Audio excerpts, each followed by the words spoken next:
Power's out.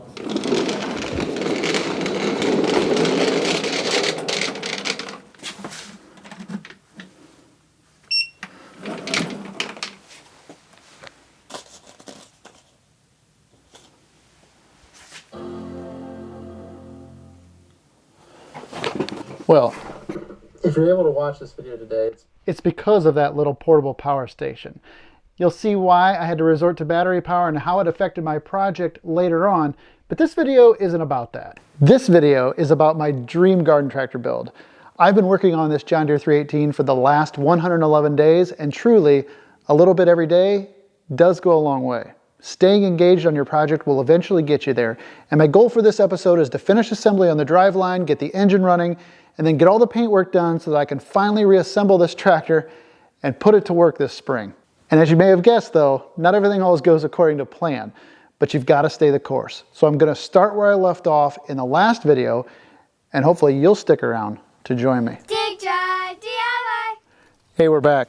It's day 93, and my winter project is going to be bleeding into the spring here if I don't.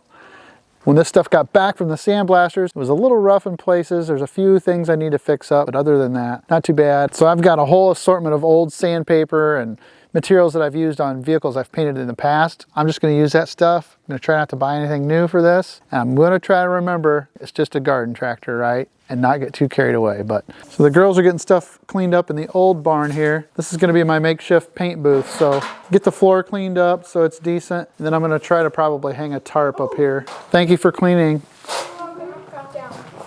You get those big burrs off of there first.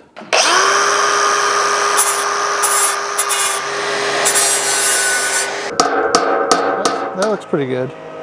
Let's see if I can straighten that dent right there a little bit. And if you have a dent, you can put this in there and hold the metal on both sides of the dent and then just hit in the center and try to smooth it out. So.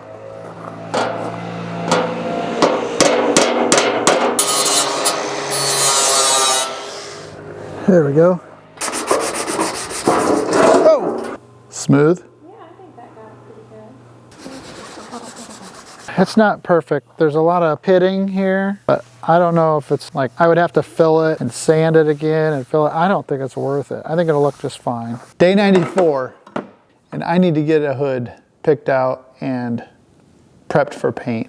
So I got 3 different hoods to choose from. It's kind of hard for me to pick which one I should use because they each have their own little defects. But the other 2 had damage to the fiberglass where it was either cracked and I was gonna have to try to repair it. And this one is just pretty much dirty. It's oily and dirty. It's got a little bit of wear and damage around the back here where somebody's messed with it. For tonight, it's already pretty late. I had other stuff I needed to do tonight. I'm just gonna get the hardware stripped out of the inside, maybe get the lens cover off the front, and then I'll start working on sanding this. Although it's not gonna be tonight, I'm not really. It's too late to get started on that tonight and make a big, huge mess. Save it for another day. It's day 94, I'm trying to get closer to being ready to paint. Today I started to hang up a big tarp. That way I can isolate the front, maybe throw a little heat in there. So right now, if I'm gonna use this hood, it needs a lot of cleaning. I don't know, it's got some pretty deep scratches in it. I'm gonna see how it shapes up. First thing I'm gonna do is clean it a little bit so I don't sand all the dirt and oil right into the fiberglass. And then once I get the oil off of it, I'll start sanding it. I think before I get carried away, because the underside is really dirty too, I'm gonna try sanding some of these places just to see how they turn out. The only place I'm really worried about is right here. There's a nick. Well, I've never painted one of these fiberglass hoods before, but I have a suspicion that it would be really easy to get too aggressive with it. I had to go all the way down to the fiberglass to get through that little, there's a little chip in the finish. I'm gonna hit it with 220 and then go down to 320. Now a little 320, try to get all the scratches out. I think if this is gonna work without filling it, I'm gonna have to, I'm trying to blend it way out. If you can feel it, you can see it in the paint. All right, I'm getting a lot closer. That doesn't feel too bad, but I need to see if I can get these decals off. I don't want to put my new decals over the top of the old ones. First thing I'm gonna try is a heat gun. Kind of got to start right there.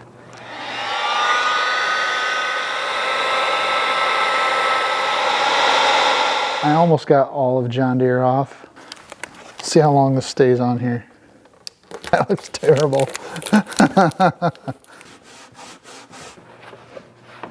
Okay, I'm gonna do the thing I hate again and paint in the shop. Just primer and it's not as bad. You can't tell yet because it's still drying, but that black will really reveal all the imperfections in the hood. So I'll put that on there, then I'll sand it down again, try to get things smoothed up. Day 95, I'm back to working on the PTO clutch. Actually, I just got done tearing it all apart because I had several viewers that when they saw the winding on the clutch back here, this is the copper winding of the electromagnet. They saw this and how it was in really rough shape and said, boy, I wish you'd had put some new epoxy over the top of that to seal it. And I sat around and let that bother me for a few days and decided, yeah, I should put some new epoxy on it. I'm gonna get this cleaned up and then put on a new layer of epoxy to hopefully protect it from any moisture or corrosion. So that's the plan. Gorilla Glue epoxy. I don't know if it's right or wrong, but that's what we're going with. A little mixer stick here.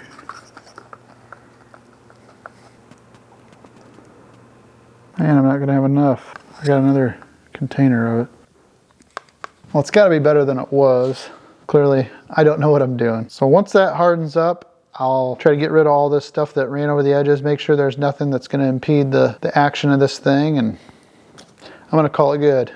I don't think I'm getting that off of there now. It is actually day 97 today because I've been saying the last 3 days or 4 days incorrectly. But I did the epoxy last night and it has set up. It looks pretty good.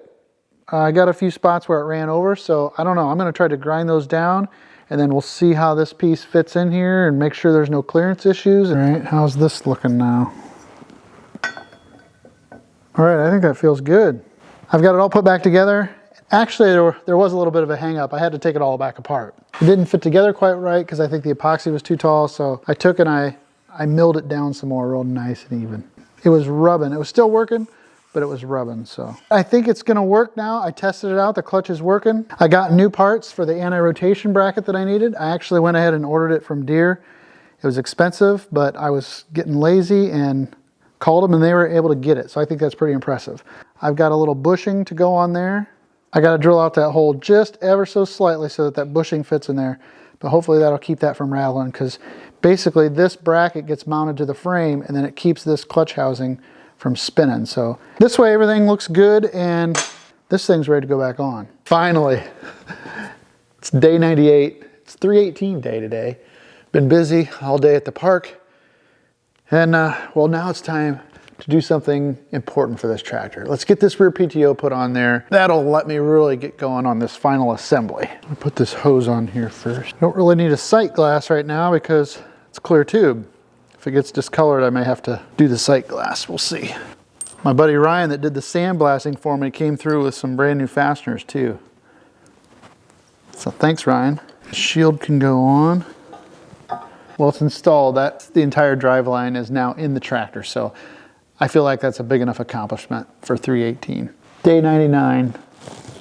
Let's see if I can get this 3-point hitch put on here. I'm gonna have a clearance issue between my PTO shield and my hydraulic hose mount that I made. Maybe I won't run this shield. I'm not sure yet, but got a lot I can put together back here. First up is this anti-rotation bracket. This is the bracket that I was missing for the PTO clutch. That goes right there in that hole you see at the bottom. I managed to get it mounted on this side.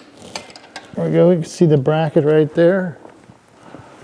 Okay, let's do a little 3-point hitch action. So a lot of people asked how I keep all the nuts and bolts and all my parts straight. Well, I took all the parts of each individual components and put them in a little container. And then I've had this apart enough times in the past to know what goes where, but this is the rock shaft. And this is what raises and lowers the 3-point hitch, and it's attached to this lower cylinder here. If I run the shield on the PTO, you know, I don't know, I'm not gonna use the PTO very frequently. Maybe once a year, if I'm lucky. I haven't used it in the last 5 years. I am, however, gonna use the rear hydraulics a lot. And I had built this to go on the side, and now it's not gonna fit. I kind of forgot about this shield when I built this. This may be an unpopular opinion, but I'm gonna remove the PTO shield for now. It's an important thing, for that spinning universal joint, but it's just not something I think is going to be frequent enough to be worth the hassle. That's going to make it really difficult to hook up my hydraulic lines. So I'm going to remove that shield and live without it. I like the looks of it. It's kind of cool looking. That's what gives away the rear PTO, but I'd rather have my hydraulic lines be easily accessible than have that shield on there. Hydraulics, PTO clutch, 3-point hitch. Well, here we are. It is day 100. There should be something more symbolic about this day. I don't know, because it's the number 100. And the truth of the matter is, I'm behind. The weather has been cold and uncooperative. I just need to paint, and then I could get really motivated to put this back together. So right now I'm just kind of biding my time until the weather is fit. But one thing I thought about that I remembered was I had only put a little bit of oil in this to see if it would leak, and I never finished filling it up. And that's how I've stayed engaged on this project. The goal was to do something every day, no matter how little or how small. This is about as little as it gets. You know what? Oil in the engine, oil in the transmission, all things that I need to do that take time. And that's what you got to do. In 100 days of working on something straight, you're going to have days like this. I don't consider it great content, but it's reality. Reality YouTube, I guess. All right, day 101.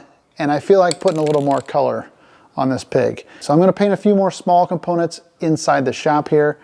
I spent a little time and I masked off the steering column area on the tractor, and then I sanded it down real gently and took the air hose, blew it all off, took a little of the cleaner and got all the debris off of there. And I'm going to paint the battery tray. And between the battery tray and the steering column and then the front of the pedestal, which is going to be a different color on a different day, well, let's just get into this.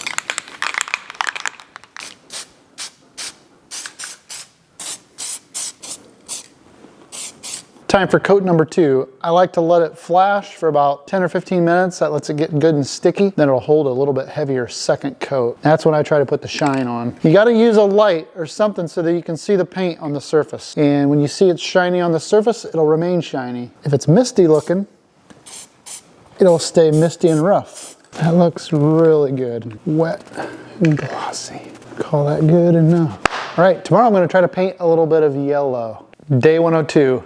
And I am still in a painting kind of mood. I started out by removing the little decal around the ignition switch. I heated it up with a heat gun, was able to get under it with a razor blade, and it peeled off real nicely. I don't have any big scratches there from trying to get it off. Then I sanded it down with a little 1000 grit, just roughed up the paint. Now you tell me right or wrong. I don't feel I need to prime something that's got factory paint on it. But then I went ahead and blew it off with the air gun. I masked off the serial number plate. I know you can get a new serial number plate, but I prefer just to have the original serial plate. I don't think it's that big of a deal to mask around it. And then probably the most important thing is to wipe it down with that cleaner. That gets rid of all the oily residue. And then I went ahead and finished it off with a tack cloth. Tack cloths are great for getting that really fine particulate off of there that's left behind by the rag that you used with the cleaner. So now I'm gonna do what I've wanted to do for a long time. I'm gonna spray a little color on here and see what it looks like. This is gonna be different. So the first coat should still kind of be transparent, and that's just to get something sticky on the surface. So I'm gonna let that get sticky for about 10 or 15 minutes while I prepare a few other things to paint, and then I'll come back and do a second coat. Probably do 3 or 4 coats on this, a little bit at a time. Okay, I'm gonna do these little side pedestal pieces inside of my little makeshift paint booth here. Reason I want to do the little paint booth is because as I paint these, the paint is going to go right through them. Then I'm going to hang them from these hooks in there, and then I'll be able to paint them both sides. I'm going to do the back side first for first coat. All right, here goes the second coat on here. It's pretty good. Got a little bit of an orange peel surface, but that's hard to avoid with a spray bomb. Well, I'm excited about that. It doesn't look too bad for a spray can. It just doesn't look too bad. It's going to be good for this. I'm excited to get some color on it. I'm feeling a little momentum. This weekend's supposed to be nice. I think I'm going to be able to move those bigger pieces over to the other barn and get that paint laid down. We're getting there. We're getting close. Day 103. It is almost midnight.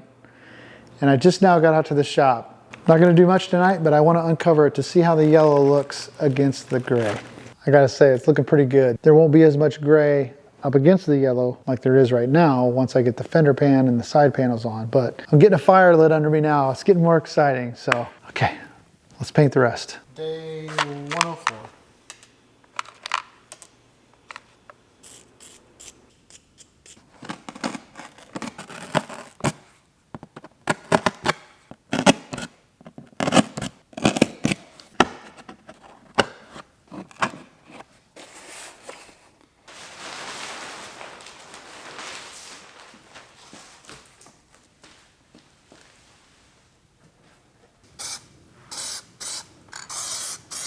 Well, this is going to take several coats to get a good cover, but you see how this is going to go. And it's day 105. We finally caught a decent day. It's been sunny.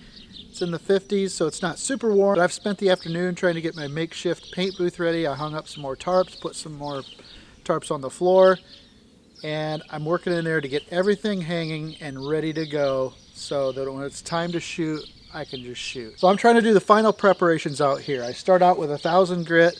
I'll do the final sand with that, then I'll blow everything off with the air hose, wipe it down with degreaser, and then we're going to hang it up inside of the paint booth, and then right before our paint, I will tack cloth. So I won't do that until right before I'm ready to paint. So I just want to get everything over there and staged, and then I'll have to use a different night to get it all painted. I just can't get it all done in one day. If that goes down, it's going to be bad news. Well, I think I'm ready to paint. I don't know, we'll give it a shot. Got to do it sometime. Day 106. And I wasn't able to paint today, unfortunately, so everything's over there patiently waiting. So I don't know how to show it, but the paint on this right here turned out so nice. I just thought it'd be fun to start getting some of this put back together. I better put that decal on there because it's going to be hard to put on after the fact. So right out of high school, I did excavating work. And in the wintertime when work got slow, I worked in a graphics shop, making signs and doing vinyl graphics. And well, that taught me a lot and a couple tricks too on trying to get these on there and keep them level. Put what we always called a piece of hinge tape. And the tape will go across the bottom and it will hinge the decal to the surface you want to stick it to. It keeps it in position because it's attached to the metal, but it gives me an opportunity to pull the backing off. Okay, and then I'm going to take a squeegee. I'm going to start at the bottom and just squeegee it on in one full motion. Oh, that looks good.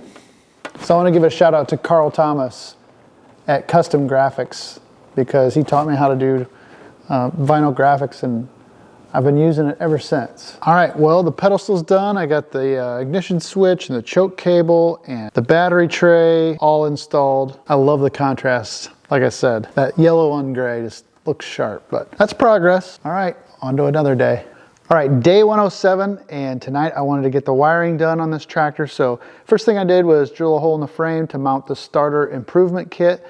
That is an item that was already on bill prior to putting this engine in here. What I found out is that the starter improvement kit really helped this engine to fire every time. That's one of the problems I had when it was in Brutus. So I drilled a hole, got that mounted up, got that wired in. I bundled up and connected all the wiring here. Had to reference some of my old video from when I took it apart because I wasn't 100% sure, but I think I have it sorted out. So all that's kind of buttoned up and looking pretty good. Only thing left to do is to give the key a little hit. Well, I guess I'll hook up the battery. All right, battery's hooked up. Turn the key.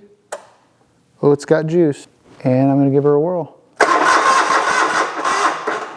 Battery's dead, but she cranks. Need to charge the battery. All right, that's enough for tonight. Maybe we'll see if it starts tomorrow night. All right, it's day 108, and tonight I hope I've unlocked one of the major achievements. My goal for tonight was to see if I could get all the mechanicals done. So I started out by taking the battery and the battery tray back out because I had to move the fuel lines and the throttle and the choke cable.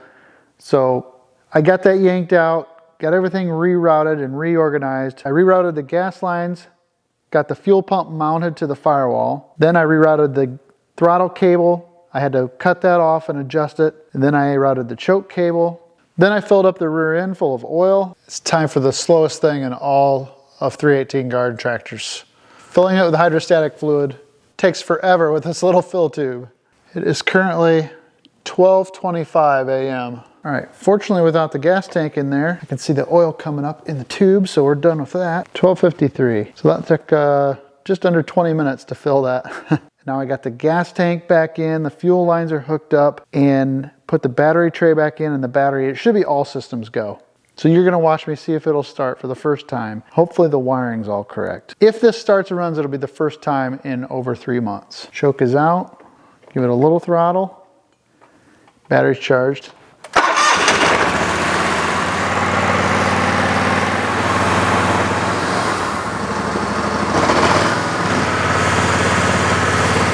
Rear PTO works. Well, that is a pretty good feeling. Now all I can think about is how badly I need to get painting. And tomorrow the weather is supposed to be good. So I'm hopeful that maybe tomorrow I can knock out a little early from work and get some painting done. That's a good night tonight. Time for bed though. It's day 109. I'm gonna dig up a few tools that I haven't used in a while. So yeah, today is paint day. The weather's not perfect, but it's the best we've had in quite a while, and it's looking worse again for the weekend. So I tried to knock off early today, hoping to leave the office at noon. As usual, I got out of there at 1:30. I tried to get my makeshift paint booth optimized. First thing I wanted to get going was some heat in there. So I took out my electric heater from inside the shop. That's my supplemental heat. Got it put in place, closed the doors, although the sun is shining and I hated to do it. But then I started to mask off the rest of the ladders and the things in there I didn't want overspray all over. And I think I got it ready to go. It's actually really warm in there. I'm grabbing the paint gun, which I haven't used since I painted my black F-350 dump truck. This is actually a friend of mine, Greg. He lives in Virginia now, but he painted his pickup truck. Then I borrowed it from him. Well, I think I've had it for about 25 years. So if you've been looking for it, Greg, trying to get the pressure dialed in. I'm gonna be using a lot of hose to get from my shop over to the other barn, and this is a lot of prep work. That's why spray bombs are so nice. Pop the cap, you're done.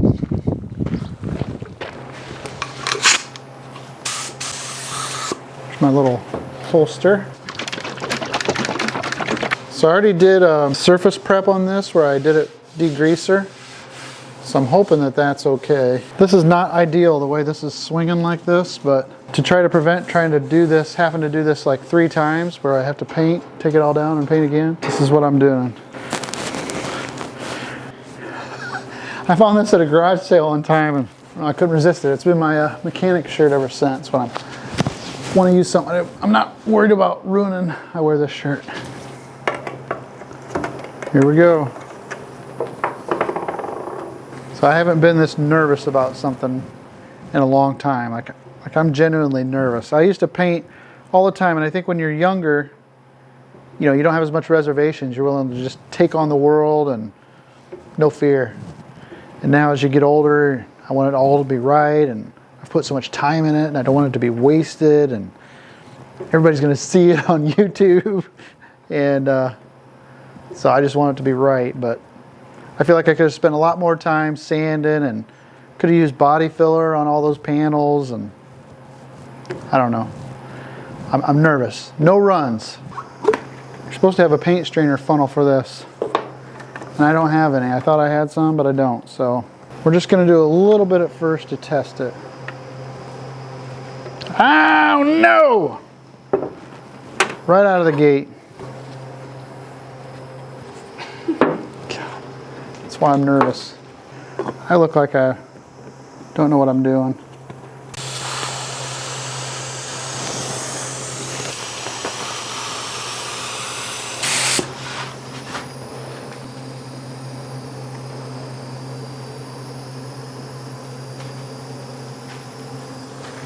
Oh, it's too spattered.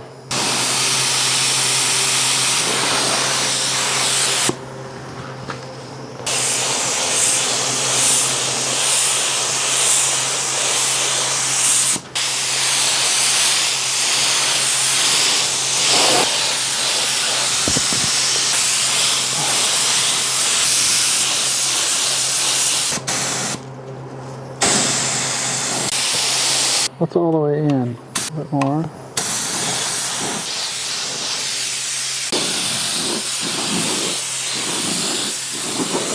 I give up. Apparently I got to go back to school because I don't know as much as I thought I remembered.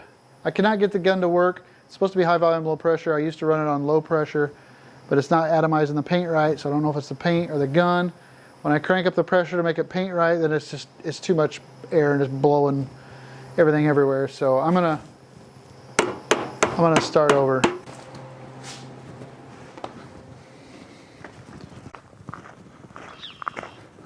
Well, I feel pretty defeated. Well, that was an unfortunate bust. So what I'm gonna do is I'm gonna regroup. I'm gonna try to either learn what I'm doing wrong with this gun, or if it's the paint. If I gotta go to Harbor Freight and buy a cheap gun, I will. I'm starting to remember something about not liking this gun, and I don't think I used it to paint my dump truck now that I'm thinking about it. So, I don't know. That's all I'm gonna do today. I'm gonna lick my wounds and try to come back strong the next time. Day number 110, and we're not gonna spend it on the tractor. We're gonna do a little shopping here for a different paint gun. I don't know if that's my problem, but it's where I'm gonna start. I brought some hooligans with me. Yeah. $25. Comes with a regulator. For that price, I barely have to even clean it. So Decatur, you're seeing the worst of this storm system now, and this line is now moving through Van Wert and Mercer. Holy cow.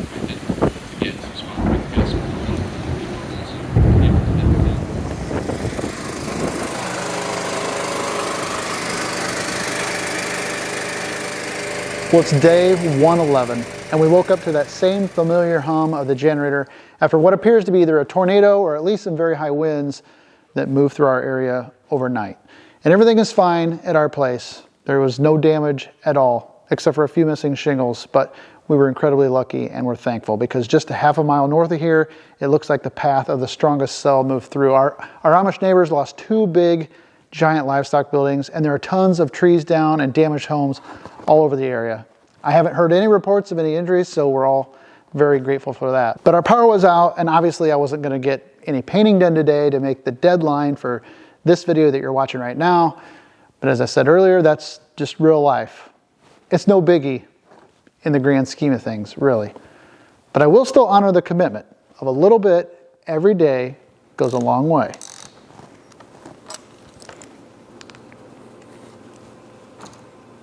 I've been saving that one for a rainy day. My next video in this series, regardless of how long it takes, will be the completion of this tractor. And I'll reveal its new name to go along with it. But I want to thank you so much for clicking on this video. I hope that you liked it, and if I'm lucky, I'll see you in that next one. Take care.